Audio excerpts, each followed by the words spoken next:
Our story begins at the back end of one of the club's more successful seasons as the Dons travelled to home park Plymouth with the hope of still getting automatic promotion to the Championship.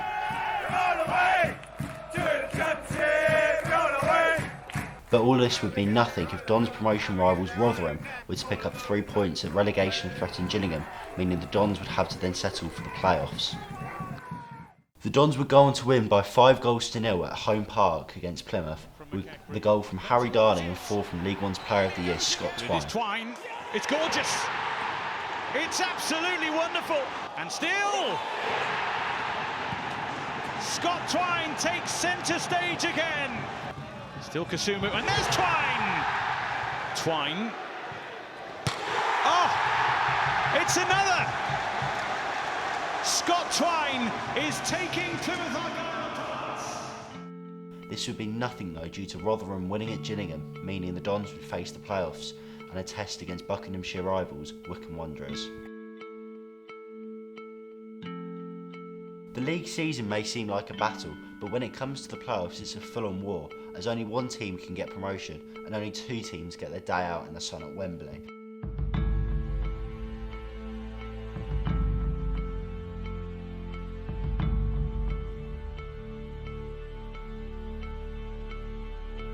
So a few days on from the heartbreak of missing out on automatic promotion, the Dons had it all in their hands still, and knew a trip to the capital and Wembley was on the line, and a small matter of the bragging rights for Buckinghamshire derby over 2 legs.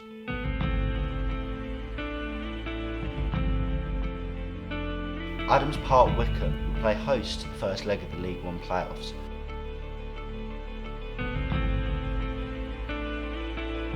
Liam Manning's men knew they'd have to show the similar performance which got them 3 points there earlier in the season.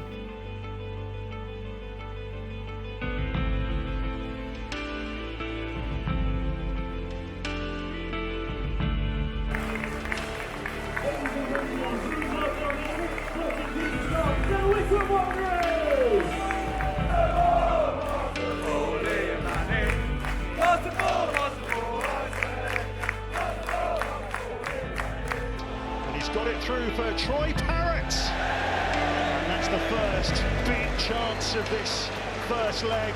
Twine and Parrott linking up as they've done time and time again this season.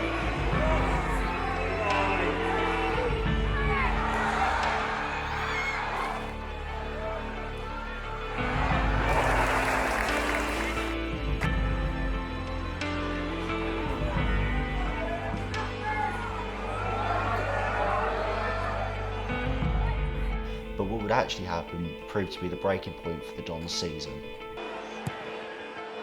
Right under the ball! Goals from Ryan Tafazoli in the 38th minute would set Wycombe on their way to a first leg success. It was helped when Josh McEachran, the Dons midfielder, received a second yellow and was sent off, before Sam Vokes sealed the deal late on, meaning the Dons would have to do so in the playoffs, which is unseen before, overcome a 2-goal deficit at home in the second leg. 3 days on from the dismal display at Adams Park where the Dons got truly rock and rolled, it was time for the second leg at the Jungle. Stadium MK would play host to the second leg of the League One playoff semi-finals.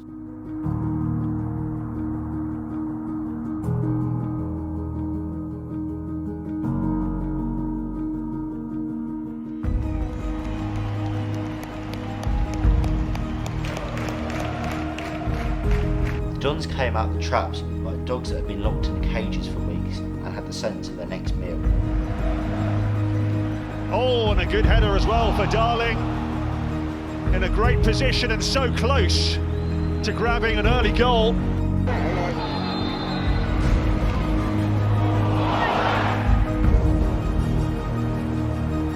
And pushed around the post by Stockdale for a corner.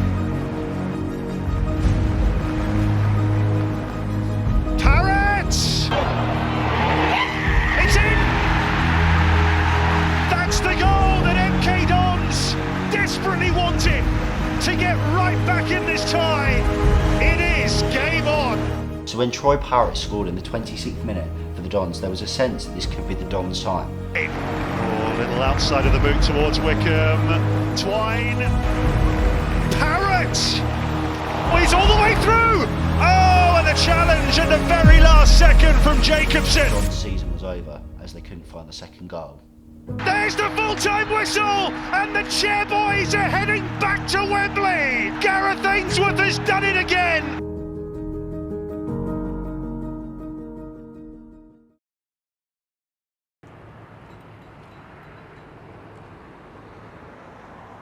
The summer was set to be the most difficult in the club's short history due to the fact that it was like there was snow in the Arctic, one small moment away from falling into the sea. So when they lost all the crucial lone players that got them to that point, along with the best player in the league, Scott Twine, and defender Harry Darling, the Dons knew it was going to be a long summer. The Dons would go onto a rampage, like becoming the army and trying to recruit as many people as possible, so with new players such as Jack Tucker, Dawson Devoy and Darragh Burns joining the club, just to name a few. The biggest signing of the lot was the returning loan signing of goalkeeper Jamie Cumming. The Dons' new recruits, along with the players that would be returning from the season before, had high expectations to live up to at MK1. As pre-season playoff contenders, so anything less than top 6 challengers would have the fans turn very quickly on them.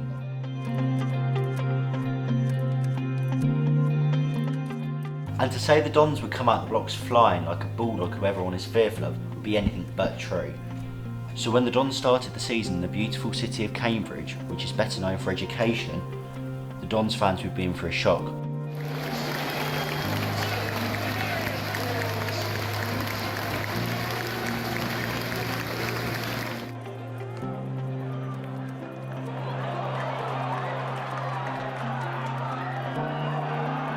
A goal from Cambridge United's Harvey Nibbs was enough to see the hosts qualify for 3 points, leaving the Dons fans alarmed. The Dons' start to the season was anything but pretty, only picking up 2 wins from the opening 6 games, including a trip to where only Ed Sheeran's music is listened to, Ipswich. A double save late on as Donatian drives forward into the MK Dons penalty area, come back for Burns, and Wes Burns opens the scoring in classy style. What a move down the Ipswich right-hand side. Janoy Donatian drove forward into the MK Dons penalty, 30 yards from the MK Dons goal. Burns will hit one, good save by Cummings, Michael for Harness, and it's bundled in, and Ipswich double their lead, and once more Pullman roll the ruts around us.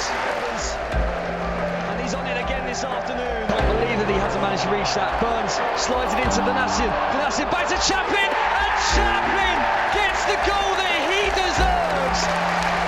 And it's Ipswich Town 3, MK Dons 0. A brilliant piece of play from Ipswich. And the performance was something for the fans to be thinking out loud for, as it would divide the fans less than 6 games into the season. The real question is, could Liam Manning turn this around or face the sack? The Dons would pick up 2 wins for the next 9 games, leaving them in a situation that nobody thought they would have been in. The state of MK Dons is dismal, to be honest. We had a good season last year. I believe we overachieved last season. Things could definitely be a lot better, especially given how successful we were last year compared to this year. But again, we're signing like the right kinds of players who, like, you can tell will be good in the future. Season where we had an insane group of players, like championship quality squad, and we bottled it going up. I feel this year's more of a one-off bad year as opposed to, wow, the club's in absolute turmoil and we're awful. Frustrated, disappointed, angry, probably all the emotions that you've spoken about there. It hurts. I want to win games. I want to do well for the club. I want the players to do well. So of course it hurts, and you take that home. It's not easy going home, when we're on the run we're on. That's a breaking news for you. It comes from League One, and MK Dons have sacked head coach Liam Manning. They are currently second bottom in the division after defeat at home to Fleetwood yesterday. But ultimately, this was the last straw for the Dons head coach Liam Manning, who received an early Christmas present from the Dons board of a nice payoff and the relieving of his duties.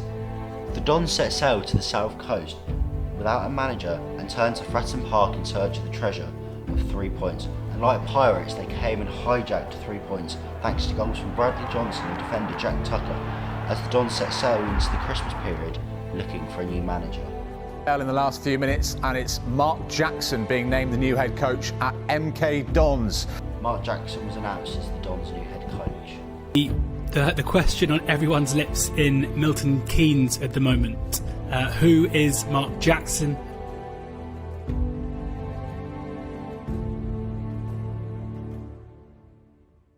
After all the Christmas excitement, there would be a small matter of a relegation 6-pointer against rivals Forest Green Rovers. Jackson's first game of Get Underway would be a great success thanks to a second half strike from Dons defender Daniel Harvey, would be enough for the Jacko era to get underway. Jackson would look to January for new recruits, and the permanent additions of Jonathan Lecco, Maxine and Solly Kaikai, along with the loan signings of Paris Magoma and former Wycombe Wanderers defender Anthony Stewart, would strengthen the squad significantly.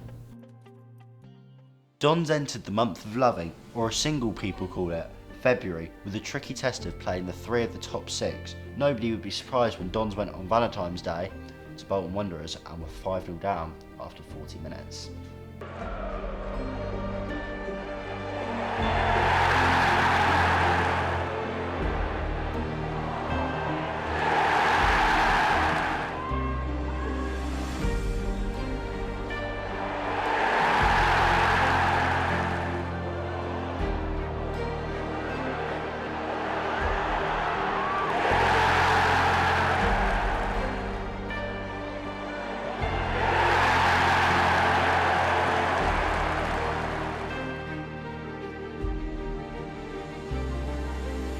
Little did we know Jonathan Lecco's second-minute strike at the league leaders Sheffield Wednesday would be the only thing the Dons fans would be celebrating that day, as the Owls went on to put 5 past Cumming and the defence, leaving the Dons having conceded 10 goals in less than 2 games.